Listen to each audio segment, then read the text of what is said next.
Assalamualaikum warahmatullahi wabarakatuh. Perkenalkan, kami dari kelas 4C Teknik Informatika Universitas Ibnu Sina Batam. Nama saya Andriani Putri dan di sebelah saya rekan saya Diah Ayu Kairunisa. Di sini kami akan mempresentasikan hasil analisa dari laporan kerja praktikum Saudara Tommy Aditya Yoman yang berjudul Sistem Informasi Reminder Expired pada Apotek Fitka Pharma Batam. Selanjutnya, apa itu RPL?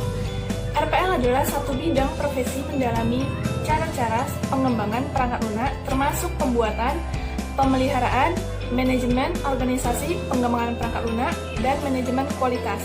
RPL itu sendiri adalah ilmu yang membahas semua aspek produksi perangkat lunak mulai dari tahap awal yaitu analisa kebutuhan, penggunaan, menentukan spesifikasi dari kebutuhan pengguna, desain, pengkodean, pengujian sampai pemeliharaan sistem setelah digunakan.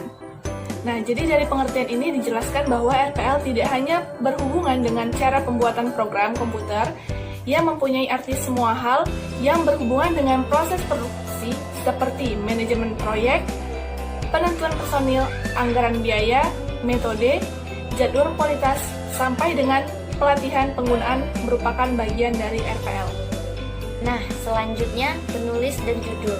Jadi, dari hasil analisa kami mengambil laporan kerja praktek yang disusun oleh Tommy Aditya Yoman yang berjudul Sistem Informasi Reminder Expire pada Apotek Fitka Pharma Batam. Ini kami akan menjelaskan metode pengembangan dari laporan praktikum tersebut.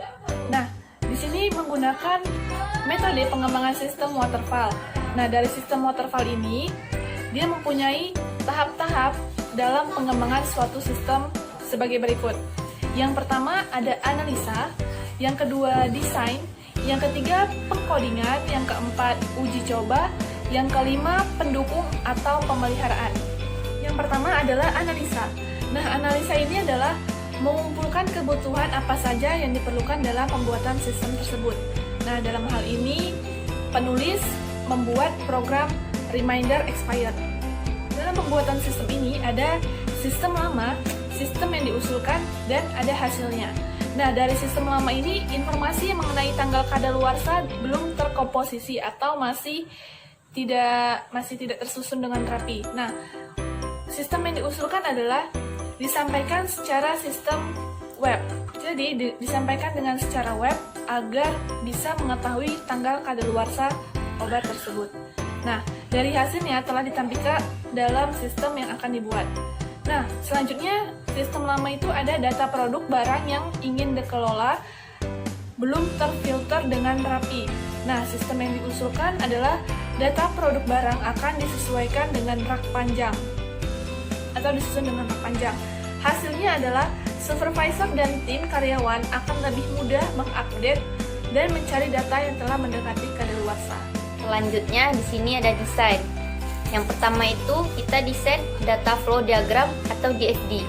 Gambar DFD adalah gambaran sistem secara logika yang berorientasi pada aliran data yang mendefinisikan pemetaan aliran informasi ke dalam struktur program yang digunakan untuk memudahkan pemakai untuk mengerti sistem yang akan dikerjakan. Nah, di sini saya akan menampilkan diagram konteks dengan menggunakan Draw.io. Berikut ini adalah tampilan dari diagram konteks. Nah, di sini ada karyawan dan apoteker supervisor. Nah, di sini karyawan tersebut bisa memasukkan nama barang, jumlah barang, dan tanggal expire. Nah, setelah dimasukkan akan dilaporkan ke apoteker atau supervisor. Ini adalah tampilan DFD level 0. Di sini ada karyawan, kartu stok, dan arsip faktur. Nah, karyawan ini memasukkan data produk ke dalam pengecekan kadaluarsa. Dari pengecekan kadaluarsa, masukkan daftar produk ke stok atau kartu stok. Nah, dari pengecekan kadaluarsa ini juga dapat memasukkan daftar faktur ke arsip faktur. Selanjutnya DFD level 1. Di DFD level 1 ini ada supervisor.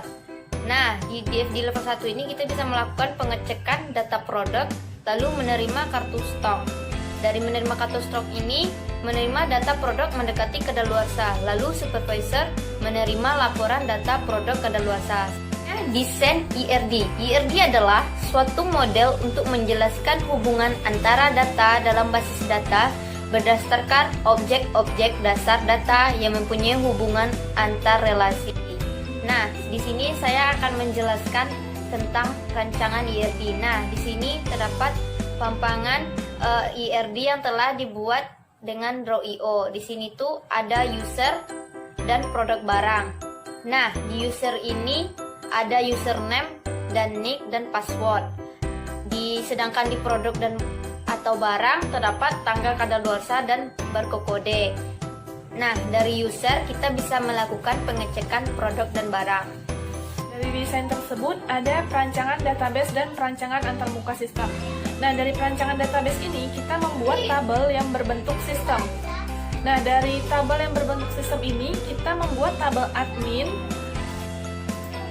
tabel jenis, tabel kode, dan tabel produk. Nah, dari di admin ini kita ada ID, nama, username, dan password. Nah, dari tabel jenis ini kita ada jenis ID dan jenis nama. Serta ada tabel kode, yaitu ada kode ID, kode nama. Dan tabel produk, yaitu produk ID, produk nama, produk jumlah, serta produk tanggal. Nah, perancangan antarmuka. Nah, ini ada tampilan rancangan keluarannya dari laporan daftar barang kadaluarsa. Selanjutnya ada rancangan sistem informasi expired. Nah, ini tampilan loginnya.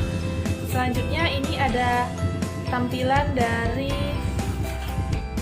rancangan halaman data produknya. Nah, berikutnya adalah pengkodingan. Nah, dari coding ini beserta implementasinya, sebelumnya kami sudah mencoba ingin melihat website tersebut, tetapi tidak bisa dikarenakan menggunakan localhost. Maka dari itu kami tidak bisa melihat sistem informasi dari Apotek Fitka Pharma Batam. Nah, selanjutnya di sini ada uji coba. Nah, setelah tahapan perancangan sistem dan pembuatan kode program selesai dilakukan, nah maka selanjutnya dilakukan pengujian sistem yang bertujuan untuk menemukan kesalahan-kesalahan atau kekurangan pada perangkat yang diuji. Pengujian tersebut menggunakan black box. Pendapat kami tentang laporan kerja praktek yang kami ambil, yaitu dari hasil analisanya adalah laporan kerja praktek yang dibuat oleh saudara Tommy Aditya Yoman dengan judul Sistem Informasi Reminder Expire pada Apotek Fitka Pharma Batam. Saudara Tommy tersebut menggunakan metode waterfall. Menurut kami, kenapa saudara Tommy mengambil judul tersebut? Karena di sistem apotek tersebut masih menggunakan sistem manual. Maka dari itu dibuat agar mudah mengetahui mana saja barang-barang yang sudah kadaluarsa atau yang mana yang belum, maupun yang mendekati tanggal kadaluarsa. Sekian dari kami, terima kasih. Jika ada kesalahan atau dalam penulisan maupun kekurangan dari presentasi kami, mohon maaf. Wassalamualaikum warahmatullahi wabarakatuh. Bye bye.